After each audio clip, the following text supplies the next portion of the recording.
بسم اللہ الرحمن الرحیم۔ السلام علیکم ناظرین، میں ہوں میزبان ڈاکٹر محبوب علی یوسف زئی، اور آج آپ سے مخاطب ہوں تقریباً ایک ہفتے کے طویل وقفے کے بعد۔ اس وقفے کے کئی وجوہات ہیں، لیکن اس کی جو سب سے بڑی وجہ ہے وہ یہ ہے کہ ہمارے بہت ہی پیارے دوست، ہمارے بھائی، ہمارے مینٹور غلام فاروق صاحب جو ہے وہ انتقال کر گئے تھے، اور آج ان کے انتقال کو 5 دن پورے ہو گئے ہیں۔ ان کے بعد یقیناً ان کے انتقال کے بعد جو ہے نہ صرف سوات کی پوری فضا جو ہے وہ سوگوار تھی، بلکہ جتنی بھی ہمارے جرنلسٹ بھائی ہے، ہمارے صحافی بھائی ہے، خاص طور پر میں خیبر پختونخوا کی بات کروں گا تو وہ غلام فاروق صاحب کے نام سے واقف تھے، ان کے ہاسپٹلٹی کی ہمیشہ تعریف کیا کرتے تھے۔ اور غلام فاروق صاحب ایک ایسی شخصیت جو کہ سن 1968 میں سوات کے شہر منگورہ میں انہوں نے جنم لیا تھا، اور 90s میں 1992 میں انہوں نے پشاور یونیورسٹی کے جرنلزم ڈپارٹمنٹ سے جرنلزم کی ڈگری حاصل کی تھی۔ 1994-95 میں انہوں نے شمال اخبار، جو کہ ملاکن ڈویژن کا سب سے زیادہ مقبول ترین اخبار ہے، ان کی باغ ڈور سنبھالی، اور مرتے دم تک جو ہے وہ غلام فاروق صاحب جو تھے اسی اخبار کے چیف ایڈیٹر رہے تھے۔ عام طور پر ناظرین یہ ہوتا ہے کہ صحافی یہ کہتے ہیں، اور بار بار یہ کہا جاتا ہے کہ صحافی جو ہے وہ کسی بھی معاشرے کے آنکھ اور کان ہوتے ہیں، اور صحافیوں کا سب سے بڑا کام یہ ہوتا ہے کہ وہ غریب اور مظلوم عوام کی آواز جو ہے وہ ملک کے طاقتور حلقوں تک پہنچاتے ہیں، اعلیٰ ایوان تک پہنچاتے ہیں۔ لیکن یقیناً یہ ایک صحافی کی تعریف ضرور ہے، لیکن ہم میں سے بیشتر صحافی یہ ذمہ داریاں بخوبی انجام نہیں دے پاتے۔ لیکن غلام فاروق صاحب جو تھے وہ ایک ایکسیپشن تھے۔ غلام فاروق بن دادا جو تھے انہوں نے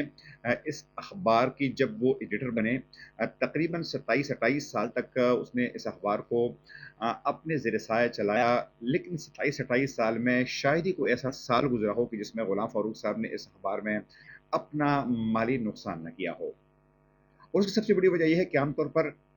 اخبارات کی کوشش ہوتی ہے کہ وہ حکومت وقت کے ساتھ ان کی اچھے تعلقات رہے، حکومت وقت کے جو قصیدے ہیں وہ پڑھے، ان کی خبریں زیادہ لگائے۔ غلام فاروق صاحب جو تھے وہ ہمیشہ اپوزیشن میں ہوا کرتے تھے، اور اس کی سب سے بڑا وجہ یہ ہوتی تھی کہ وہ ہمیشہ اس بات پر ناراض ہوتے تھے کہ حکومت وقت، چاہے وہ صوبے کی حکومت ہو، وہ مرکز کی حکومت ہو، ہمیشہ غریب لوگوں کا استحصال کرتے ہیں، ان کے خلاف خبریں لگایا کرتے تھے۔ اور یقین کریں غلام فاروق صاحب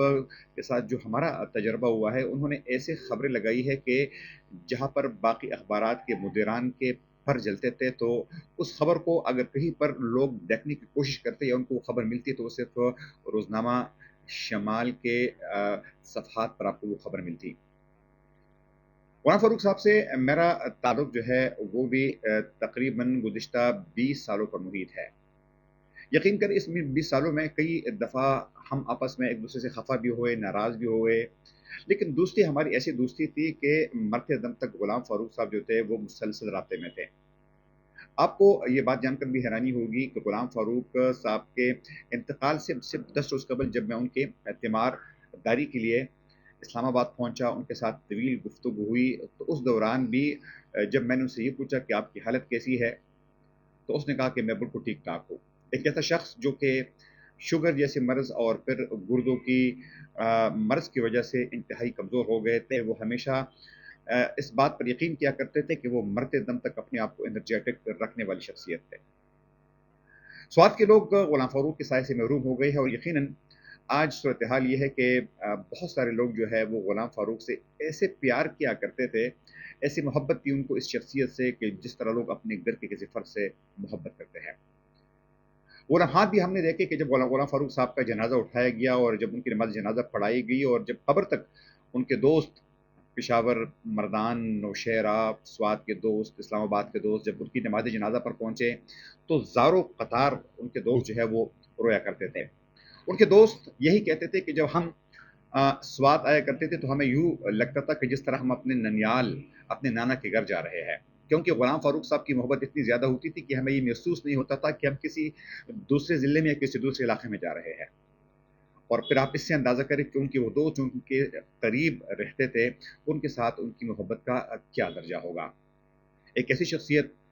جس کے بارے میں یہ کہا جاتا تھا کہ ذرا وہ اپنی طبیعت کے تیز آدمی تھے، لیکن یقین کریں یہ آدمی منافق نہیں تھا، یہ دوستوں کا دوست تھا، یہ دشمنوں کا دشمن تھا۔ اس نے ہمیشہ اپنا نقصان کیا ہے، لیکن اس بندے نے ہمیشہ اپنے دوستوں کے لیے اس حد تک یہ بندہ گیا ہے کہ جہاں پر کوئی دوسرا سوچ بھی نہیں سکتا۔ ہم اکثر یہ کہا کرتے تھے کہ غلام فاروق صاحب ایک ایسی شخصیت تھے کہ جب آپ ان کو اپنا کوئی مسئلہ بیان کرتے، کوئی ایشو بیان کرتے، تو شاید وہ بیان کرنے والا تو اس کو بھول جاتا، لیکن غلام فاروق بن دادا جو ہے اس مسئلے کو آخری حد تک پہنچایا کرتے تھے۔ اس لیے پوری سوات میں جو فضا ہے وہ سوگوار ہے۔ آپ سوشل میڈیا پر دیکھیں تو ہر جگہ پر آپ کو غلام فاروق بن دادا کی تصاویر نظر آئیں گی، ان کے قصیدے لوگ پڑھیں گے، اور ہمیشہ لوگ یہی بات کرتے ہیں کہ غلام فاروق بن دادا کی وجہ سے نہ صرف غلام فاروق بن دادا کے بچے یتیم ہو گئے ہیں، بلکہ سوات کے صحافی، خیبر پختونخوا کے صحافی جو ہے وہ بھی یتیم ہو گئے ہیں۔ دوستوں کا دوست اور یاروں کا یار غلام فاروق جو ہے اب اس دنیا سے ہمیشہ ہمیشہ کے لیے رخصت ہو کر چلے گئے ہیں۔ سوات پریس کلب نے اس حوالے سے 3 روزہ شوق کا اعلان کیا تھا، اور باقاعدہ اب ایک ان کی شان میں ایک ریفرنس بھی ہوگا، لیکن سب سے اہم بات جو ہے، جو ٹریبیوٹ ہم پیش کر سکتے ہیں غلام فاروق بن دادا کو، وہ ہم اس شکل میں پیش کر سکتے ہیں کہ انہوں نے مظلوم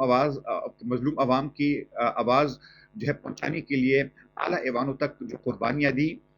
جو پریشر برداشت کیا، ان تمام لوگوں سے، state actors, non state actors کی جانب سے، انہوں نے اپنی جان کی پرواہ نہیں کی، لیکن کم از کم یہ بات ضرور ہے کہ غلام فاروق صاحب جو ہے وہ مرتے دم تک ان کا ضمیر مطمئن تھا۔ مطمئن اس حوالے سے کہ وہ جس بات کو صحیح سمجھتا تھا تو وہ پریشر لینے والا آدمی نہیں تھا۔ حکومت وقت نے ان پر اشتہارات بند کیے، ان کے ساتھ جھگڑے کیے، لیکن اس کو اپنے سٹان سے نہ ہٹا سکی، اور یہ کمال تھا اس شخصیت کا۔ ناظرین آگے بڑھیں گے۔ اس سے پہلے کہ ہم ملک کے دیگر علاقوں کے حوالے سے بات کریں، سب سے پہلے ہم آج بات کر رہے ہیں ضلع سوات کے سیاسی ماحول کا۔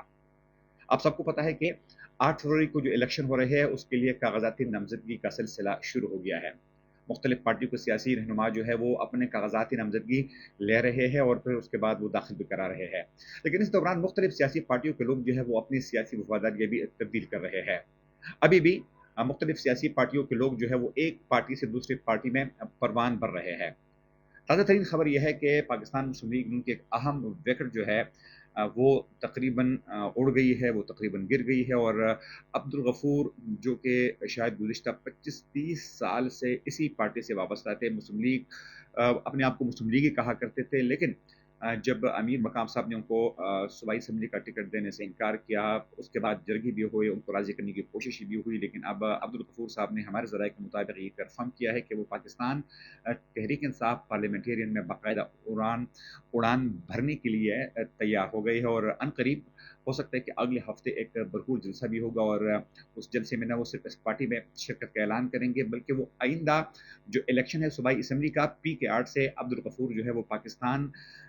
تحریک انصاف پارلیمنٹیرین کے پلیٹ فارم سے یہ الیکشن لڑیں گے۔ یہ یقیناً پاکستان مسلم لیگ نون کے لیے ایک بہت بڑا دھچکا ہے، کیونکہ اگر ہم خاص طور پر تحصیل قبل کی بات کریں تو تحصیل قبل میں عبد الغفور جو ہے انہوں نے ایک لمبے عرصے تک اس پارٹی کی خدمت کی، اپنے کارکنان کو اکٹھا کی، اور اس دور میں جب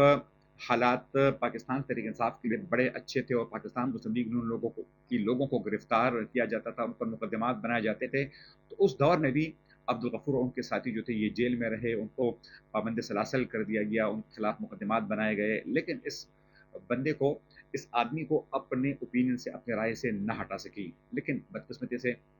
آج یہ شخص مسلم لیگ نون کو خیربات کہہ رہا ہے۔ ان کا الزام یہ ہے کہ پاکستان مسلم لیگ نون کے جو صوبائی صدر ہے امیر مقام، وہ اپنے لوگوں کو نوازنا چاہتے ہیں۔ وہ پہلے سے انہوں نے ڈیسائیڈ کیا ہے کہ کس کو ٹکٹ دینا ہے اور کس کو ٹکٹ نہیں دینا ہے، تو یقیناً یہ پاکستان مسلم لیگ نون کے لیے بہت بڑا دھچکا ہے۔ اس کے علاوہ ناظرین، سوات کی ایک اور بہت اہم بڑی فیملی کامران خان اور چاچا کریم بخش کی فیملی، ان کے جو ایک چشم چراغ ہے ڈاکٹر شرباز جو ہے اب باقاعدہ انہوں نے عوامی نیشنل پارٹی میں شمولیت اختیار کی ہے، اور اب انہیں کے ٹکٹ پر وہ قومی اسمبلی کا الیکشن لڑیں گے، تو یہ کب اور بہت بڑی کامیابی ہے عوامی نیشنل پارٹی کے کہ اتنے بڑے خاندان کا شخص جو ہے ان کی پارٹی میں شامل ہو گئی ہے، اور باقاعدہ وہ اس پارٹی سے الیکشن لڑیں گے۔ لیکن دوسری جانب اسی پارٹی کے ایک اور خاتون رہنما جو ہے مسرت احمد زیب، جن سے پہلے اس ٹکٹ کا وعدہ کیا گیا تھا، تو انہوں نے اب اس پارٹی کو خیربات کہہ دیا ہے، اور انہوں نے مسلم لیگ نون میں شمولیت کا اعلان کر دیا ہے۔